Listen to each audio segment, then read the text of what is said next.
오늘 와서 보니까 오늘 이런 날 겹경사라고 합니다. 겹경사. 수계도 받고 또 수료도 하고. 그래서 오늘 수계에 대한 이야기를 좀 할까 합니다. 수계에 대한 이야기 하기 전에 먼저 제가 여러분에게 한 말씀 하겠습니다. 웰컴 투 담마로카. 담마로카라는 말은 부처님 말씀인데, 담마라는 건 법이고 로카라는 건 세계. 웰컴 투 법계. 비로소 이제 부처님 세상에 오시게 된 것을 환영합니다 라고 제가 인사했습니다. 근데 수계하기 전에 저기 아마존에 가면 희한한 그 생명체가 하나 살아요. 그 생명체를 생물학자들이 이름 붙인 게 뭐냐면 엑서로틀이라고 합니다. 엑서로틀은 올챙이 이름이에요. 올챙이 이름. 근데 왜 이게 희한한 생명체냐면, 올챙이가 성장하면 뭐가 됩니까? 역시 상불자 우리 불사님들은 지혜로우십니다. 올챙이가 성장해서 개구리가 되면, 개구리가 되어서 알을 낳고, 알에서 올챙이가 부화돼 나오고 그러죠. 그런데 이 엑서로틀이라는 이 올챙이는 개구리가 되기 전에 올챙이에서 번식해버려요. 그러니까 우리가 어른이 되어서 정상적으로 어떤 개구리가 되어서 번식을 해야 되는데, 애가 애를 낳고 애가 애를 낳습니다. 그게 너무나 희한한 그 종이 발견됐는데, 그걸 엑서로틀이라고. 엑서로틀. 근데 한 종이 또 하나가 있어요. 부처님께서 보니까 사람들, 부처님 우리를 뭐라고 하냐면 미성숙, 아직 몸집만 커버린 아이들이라고 했어요. 우리들 몸집만 큰 아이들. 그러니까 우리가 아이들이라는 존재는 우리가 세상에 대해서 잘 모를 때 아이들. 그 아이가 아이를 낳고 인생을 모르고 살다 보니까 온갖 만 가지 괴로움이 발생합니다. 그래서 부처님의 말씀은 마지막에 항상 어떤 걸로 하냐면 착한 일은 행하고 악한 일을 하지 마라로 끝납니다. 부처님의 말씀 한마디로 요약하면 그래요. 착한 일은 행하고 악한 일은 하지 마라.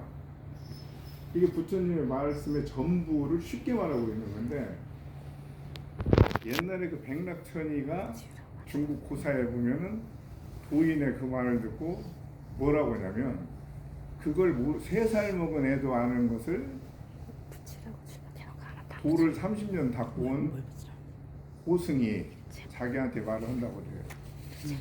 그러니까 3살 먹어도 아는 이야기를 30년 도 닦고 온 사람에게 물었더니 착한 일을 행하고 악한 일을 하지 마라. 3살 먹은 애도 아는 얘기다. 이렇게 하니까 뭐라고 하냐면 이 스님이 3살 먹은 애도 아니고 알지만은 행동하기 어려운 것이다. 이렇게 말해요. 아는 것은 3살 먹은 애도 아는데 그렇게 행동하고 살아가는 것은 어렵다. 이거. 그러니까 우리가 부처님을 만나서 무엇을 배우냐면 어른이 되는 법을 배워요. 어른이. 그래서 부처님 다시 다른 말로 한마디로 하면은, 제가 좋아하는 말 중에 하나고요. 좋아하는 부처님의 말씀 중에 하나가 늙지 말고 커라. 늙는 것은 늙은이지 어르신이 아니다. 여기 여러분들 여기에 대해서 깊이 생각할 필요가 있습니다. 우리가 늙어가는 것은 우리가 지하철에 가면 경무석이 있고 또 늙은 사람들의 무기는 내 노인한테 어떻게 이렇게 할 수 있냐고 이렇게. 늙은 것이 어른이 아니에요.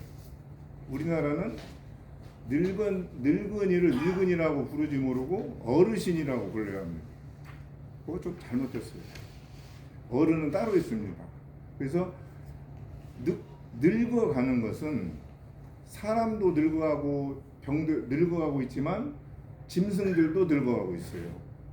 그래서 늙고 있는 것은 자랑거리도 아니고 내가 30년, 50년, 80년을 살았는데라는 건 내세울 것도 안 되는 겁니다. 그래서 우리가 어른이 되어라, 어른이 성장하라, 늙지 말고 성장하라. 이 필수 조건이 성장하기 위한 필수 조건. 어른이 되기 위해서는 필수 조건이 있는데 그것이 5개라는 겁니다. 5개. 저는 제가 이 손에 보면 멀리서는 안 보이는데 여기 하얀색으로 이렇게 콩알, 검정 콩, 그 서리태 콩보다 더 큰 하얀 자국이 있어요. 이게 30살 때 아무것도 모르고 부처님 그냥 절이 좋아서 갔다가 전라북도 그 금산에 있는 금산사에 저기 김제에 있는 금산사에 갔다가 그 김산사 미륵전에서 한 100여 분 있었을 거예요. 그 할머니들 틈 속에 유일하게 젊은 친구는 저 친구처럼 나 하나. 그래가지고 거기서 내가 연비를 받았는데 연비를 받은 스님이 얼마나 세게 짖었는가 지금까지 이렇게 담배풀을 짖은 것처럼 상처가 나 있습니다. 그래서 오늘은 이제 수계를 잡고 수계 5개를 우리가 이제 수지했다. 이 말은 내가 수했다. 5개를 수계한다 말이 어렵잖아요. 근데 5개적인 비로소 삶을 살겠다고 연비를 하면서 다짐하는 겁니다.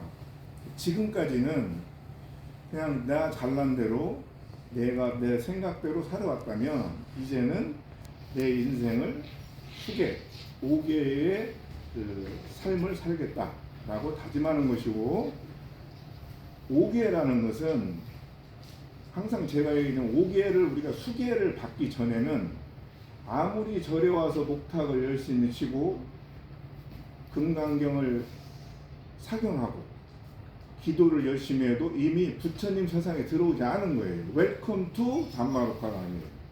그냥 절에 왔어도 지금 뭔가 그 옆집 절 옆에만 왔다 갔다 하고 기웃기웃하고 다니는 건데 수계를 받는다는 표현으로서 이제 뭐냐면 비로소 오늘 부처님께서 부처님 나라에 입국할 수 있는 비자 발급인 거예요. 그래갖고 부처님 세상에 들어왔어요. 이제 왜? 모든 부처님 가르침의 출발, 내가 불자가 되는 것은 5개를 받으면서 됩니다. 내가 부처님을 열심히 믿는다고 해서 되는 게 아니에요. 내가 앞으로 부처님의 가르침을 열심히 따르겠습니다 라고 해서 부처님의 제자가 되는 게 아니라 수계를 받으면서부터 비로소 자격이 되는 거예요. 그래서 수계는 굉장히 중요합니다. 자, 수계적인 삶을 우리가 이제 사대에서 5개 하나하나 짚어봐야 하는데 5개는 우리가 부처님은 우리가 이렇게 얘기하죠. 행복하기 위해서 우리는 살죠. 근데 행복이라는 말이 너무나 추상적이죠. 행복이 뭔지 알아야 우리가 그 행복을 향해서 갈 거 아닙니까? 근데 어떤 사람은 집을 좋은 거 사는 게 행복이라고 할 수 있어요. 근데 좋고 대벌 같은 집을 가진 사람은 그 집을 가지는 게 행복이라고 하잖아요. 뭔가 다른 걸 추구하고 있겠죠. 만족하지 못하니까. 그 마이클 잭슨이라는 미국의 그 가수가 있는데 미국의 가수가 영국의 옥스퍼드 대학에 와서 그 학생들 통해서 강연을 하고 있는데 모든 것을 가지고 자기 비행기까지 가지고 있는 마이클 잭슨이 뭐라고 했냐면 나는 아직도 행복을 찾고 있다고 했어요. 그러니까 우리가 부처님도 무엇을 가지고 말하고 있냐면 여러분이 행복하게 행복한 삶을 살 수 있도록 말하고 있는데 그 행복한 삶의 출발이 오개입니다. 자, 우리가 거짓말을 하는 것은 내가 거짓말을 함으로써 내가 이익이 있고 그걸 얻게 되면 내가 행복할 것이라는 생각 때문에 하는 거예요. 도둑질도 무슨 성적인 망동들 다섯 가지 우리가 지켜야 할 그 계율 중에는 하나하나 조목들이 있는데 첫째가 뭡니까? 첫째, 살생하지 마라. 그죠? 살생하지 마라. 살생하지 마라는 괴롭히는 것 중에 가장 큰 괴롭힘이 죽이는 겁니다. 그러니까 뭘 어떻게 얘기하면 우리가 괴롭히지 마라 이렇게 괴롭히지 마라. 그래서 내가 이제는 나로 인해서 누가 괴로움을 당하고 있다면 부처님의 제자들이 이제는 그런 그 괴로움에서 벗어나야 됩니다. 그래서 오계를 잘 지니는 삶을 살으셔야 되고 마지막으로 오늘 짧게 이제 오계에 대한 공부를 하셔야 돼요. 우리가 앞으로 15기에 등록해서 오계가 무엇인가에 대해서 내용을 깊이 이해합니다. 왜냐하면 오계가 나에게 행복을 주는 출발점이기 때문에. 자, 그래서 우리는 이제 오계를 받고 우리가 이런 삶을 살아가는 것은 무엇을 위해서 사냐면 행복인데 이 행복이라는 게 금생만 있는 건 아니잖아요. 부처님 우리가 오계를 지키는 이유 중에는 다음 생이 있다는 걸 아는 사람일수록 오계를 더 잘 지킵니다. 금생만 모든 게 끝이라면 오계 지킬 필요 없어요. 뭐 수단과 방법을 가리지 않고 내가 하고 있는 욕구를 채우면 돼요. 그래서 다음 생에 우리가 다음 생을 위하는 준비 과정으로서도 오계는 필수 과정입니다. 마지막으로 자, 우리 여기 계신 분들 전부 다 천상계에서 보면 인간계를 하루라고 그래요. 천상계의 하루는 인간계 100년입니다. 그것을 우리가 뭐라고 하냐면 천상계에서 우리 인간들을 볼 때 하루살이고 우리가 하루살이를 볼 때는 하루살이가 하루살인 거예요. 근데 하루를 사는 우리 하루살이라고 할 때 하루살이가 지금 어디까지 왔나 가만히 나 자신을 돌이켜 보니까 나는 배드타임이에요. 이제 하루를 이제 하루가 다 지나가고 있습니다. 너무나 빨리 가고 있죠. 그래서 이 빨리 가고 있기 때문에 우리는 다음 생을 위해서 준비를 해야 됩니다. 준비를 하는 게 오계적인 삶을 사는 것입니다. 자, 오늘 여기까지 하고 다음 2년이 되면 그 오계에 대해서 좀 더 깊은 이야기 하겠습니다. 고맙습니다. 크게 봐주시는 분들 축하드립니다. 고맙습니다. 네, 고맙습니다.